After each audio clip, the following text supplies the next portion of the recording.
یہ سوال ہی نہیں کہ ہم میلاد مناتے ہیں، یہ بتائیے کہ میلاد کیوں نہ منائیں؟ آپ کوئی ایویڈنس ہے ان قرآن کے اندر منع ہے؟ جواب آتا نہیں۔ احادیث مبارکہ میں منع ہے؟ جواب آتا نہیں۔ کیا صحابہ کرام رضوان اللہ تعالی علیہم اجمعین نے منع کیا؟ جواب آتا نہیں۔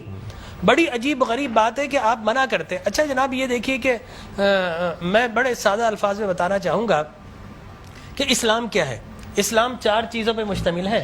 حضور نے جو فرمایا وہ اسلام ہے، حضور نے جو کیا وہ اسلام ہے، اور حضور نے جس سے منع کر دیا وہ اسلام ہے، اور حضور نے جس سے منع نہیں کیا وہ بھی اسلام ہے۔ لہٰذا اگر کوئی آج کسی چیز کو منع کرتا ہے، اس کا مطلب یہ ہے کہ وہ اسلام کے منہ میں اپنی بات ڈال رہا ہے۔ اب نہ اللہ سے بھول ہوئی نہ رسول سے بھول ہوئی، قیامت تک کی ساری ناجائز چیزوں کو قرآن مجید اور احادیث نبویہ میں بڑے بڑے بورڈ لگا دیے گئے کہ these are the prohibited thing, یہ حرام ہے، یہ حرام ہے، یہ حرام ہے، بڑے بڑے بورڈ لگا دیجیے۔ اور دیکھیں طریقہ اور اصول بھی یہی ہے کہ ہر جائز چیز کا نہیں بتایا جاتا۔ مثال کے طور پر اگر آپ کو کہیں جانا ہے تو آپ نے کبھی زندگی میں بورڈ نہیں دیکھا ہوگا کہ الاؤ ہے ادھر آ جائیے، نہیں، یہ کہیں نہیں لکھا ہوگا۔ ناٹ الاؤڈ ہوگا وہاں ضرور لکھا، جہاں ناٹ الاؤڈ ہوگا، پروہیبٹڈ ایریا ہوگا، وہاں پر بورڈ لگا ہوگا کہ یہاں داخلہ منع ہے۔ لہٰذا قرآن و احادیث میں بھی بڑے بڑے بورڈ لگا دیے، حرام، یہ حرام، یہ حرام۔ اور مجھے کہنے دیے ڈاکٹر صاحب، اللہ کا نبی بنیادی طور پر ہر جائز کام کروانے نہیں آتا، بالکل نہیں۔ دراصل اللہ کا نبی ہر ناجائز کام سے روکنے کے لیے آتا ہے۔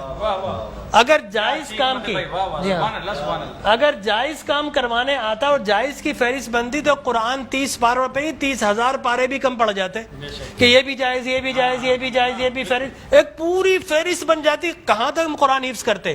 لہٰذا قرآن کے اندر اللہ کو جو ناپسند چیز ہے ان کا بیان ہے، اللہ کو جو پسند ہے ان کا بیان ہے۔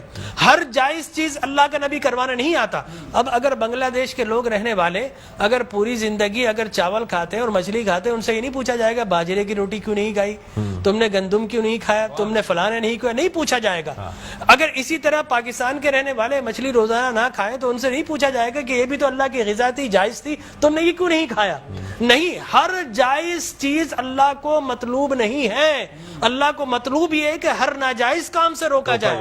لہٰذا اللہ کے پیارے حبیب نے قیامت تک کی ساری ناجائز چیزوں سے منع کر دیا، نہ اللہ سے بھول ہوئی معاذ اللہ، نہ رسول سے بھول ہوئی، دین مکمل ہو گیا۔ اب اگر کوئی یہ کہتا ہے کہ یہ ناجائز، یہ بدعت، اس کا مطلب یہ ہے کہ کیا تجھ پر وحی نازل ہو گئی؟ باب نبوت تو بند ہو چکا ہے، اب تو کس بنیاد پر کر رہا ہے؟ دیکھیے اب کس بنیاد پر تم منع کر رہے ہو۔ اور میں آپ کو بتاؤں ڈاکٹر صاحب، یہ دین کا مسلمہ اصول ہے کہ کسی چیز کے جواز کے لیے کوئی ضعیف حدیث بھی کافی ہے، لیکن کسی چیز کے حرام یا بدعت ہونے کے لیے قرآن اور احادیث کی نص قطعی چاہیے آپ کو، اور حدیث متواترہ چاہیے، اس کے بغیر آپ کسی چیز کو حرام نہیں کر سکتے، اس لیے کہ اسلام گلا گھونٹنے کے لیے نہیں آیا، اسلام تو راحتیں دینے کے لیے آیا ہے۔ لہٰذا جو ناجائز چیزیں تھی اسلام نے وہ منع کر دی 1400 سال پہلے۔ اب اگر کوئی کہتا ہے کہ جناب آپ میلاد کیوں مناتے ہیں، تو میں کہتا ہوں یہ سوال ہی نہیں، بڑے احمق لوگ ہیں جو جائز کی دلیل مانگ رہے ہیں۔ ارے بھائی دلیل تو ناجائز کی ہوتی ہے، لہٰذا آپ ناجائز کی دلیل دیجئے کہ قرآن میں منع کیا کہ احادیث میں، بلکہ اب میں یہ کہتا ہوں اس بات کے بعد آپ قرآن پڑھیے، اللہ تبارک و تعالی نے 5 نبیوں کا میلاد قرآن میں بیان کیا ہے۔ حضرت آدم علیہ الصلوۃ والتسلیم کے میلاد نامے قرآن کے 5 رکوع پر متفرق، پہلا واقعہ ہی میلاد نامہ آدم ہے، فرشتوں کو جمع کیا، میں آدم کو پیدا کرنے والا ہوں، کیا کریں؟ سیلیبریشن کرو۔ آدم کی ولادت کا موقع، نفخت فیہ من روحی فقعوا لہ ساجدین، جیسے ہی میں یہ آنکھ کھول دے، یہ پیدائش ہو جائے، ولادت ہو جائے، تو تمہیں کیا کرنا ہے؟ اس کو سجدہ کرنا ہے۔ اللہ تبارک و تعالیٰ فرماتا ہے کل مجمعون الا ابلیس، سارے فرشتوں نے سیلیبریٹ کیا، آدم کو سجدہ کیا سوائے ابلیس کے۔ تو معلوم یہ ہوا کہ جس نے میلاد منایا اللہ نے اسے نورانی قرار دے دیا، اور جس نے انکار کیا اللہ نے اسے شیطانی قرار دے دیا۔ سبحان اللہ، سبحان اللہ۔ لہٰذا اسی طرح میں 2 منٹ بس، اسی طریقے سے سورہ قصص میں حضرت موسیٰ علیہ الصلوۃ والتسلیم کی میلاد نامہ اللہ نے 28 ابتدائی آیات میں بیان کیا. اور حضرت یحییٰ علیہ الصلوۃ والتسلیم کا میلاد نامہ سورہ مریم میں کیا سلام علیہ یوم ولدا، سلام ہو یحییٰ پر کس دن؟ جس دن وہ پیدا ہوئے. لہذا نبی پیدا ہو رہا تو اللہ سلام بھیج رہا ہے. اور پھر حضرت عیسیٰ فرماتے والسلام علیک یوم ولدت و یوم اموت و یوم ابعث حیا، سلام ہو مجھ پر جس دن میں پیدا ہوا. سرکار نے فرمایا. اور پھر اللہ تبارک و تعالی نے ووالدین وما ولد کہہ کر حضور کے میلاد کو بیان کیا. اور حضرت مریم کی میلاد کو اللہ نے سورہ آل عمران میں بیان کیا. پھر سرکار نے فرمایا کہ میرے غلام الجمعۃ عید للمسلمین.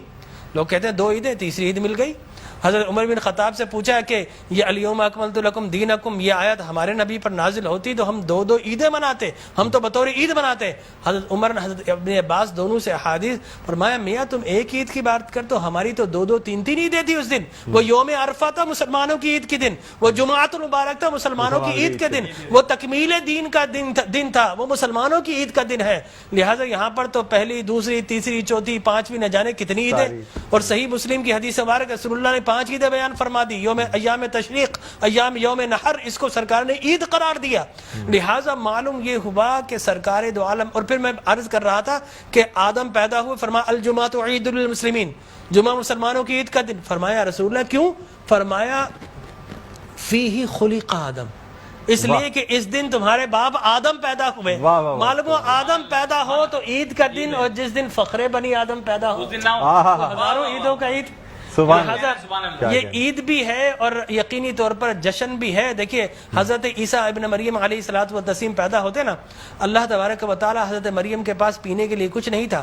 اللہ فرماتا وَحُزِّ إِلَيْكِ بِجِذْعِ النَّخْلَةِ تُسَاقِطْ عَلَيْكِ رُطَبًا جَنِيًّا، اے مریم گھبرا مت، اللہ کے میرا نبی آنے والا، اس کی ولادت ہونے والی ہے. یہ سوکھا ہوا درخت ہے، اس کو ہاتھ تو لگا.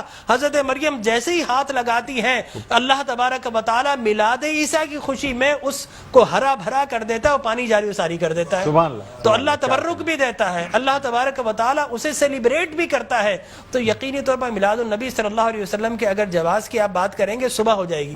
میں قرآن سے بھی بیان کرتا رہوں گا، میں احادیث نبویہ سے بھی بیان کرتا رہوں، لیکن ناجائز کی ایک دلیل اگر کوئی ہمیں دینا چاہے تو ہم موجود ہیں میٹرو ٹی وی پر، کوئی ایک دلیل ہمیں دے دے. لوگ کہتے ہیں بدعت یہ بدعت. او بھائی بدعت ہر نیا کام بدعت نہیں ہوتا، ہر نیا عقیدہ بدعت ہوتا ہے. لہذا وہ سمجھے ہی نہیں، ہر نیا کام بدعت نہیں ہے.